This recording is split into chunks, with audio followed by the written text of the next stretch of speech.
Hei, bada spēles, spēles ar uguni. Tātad otrajā daļā mēs atkal redzam Katnisu un Pītu, kas pēc uzvaras pirmajās spēlēs dodas apkārt rajoniem, lai parādītu, hei, mēs esam vinējuši jūsu bērnus, ja viņi ir miruši, mēs nē, Bet apkārtējie viņiem rāda 3 pirkstus, kas visdrīzāk ir viņu alternatīva mūsu vienam pirkstam.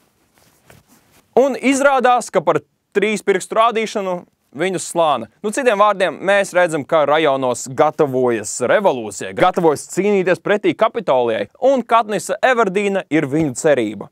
Tieši tādēļ ļaunais Ziemassvētku vecīts ir nolēmis, ka, hei, mums viņu jālikvidē. Un labākais veids, kā to izdarīt, ir uzrīkojot vēl viens bada spēles, kurās piedalās tikai iepriekšējo bada spēļu uzvarētāji. Tātad īsumā recenzija par šo filmu, noskaties kādu citu filmu. Esmu grāmatu fans, man ļoti patika grāmatas, man patika pirmā daļa, otrā daļa man likās garlaicīga.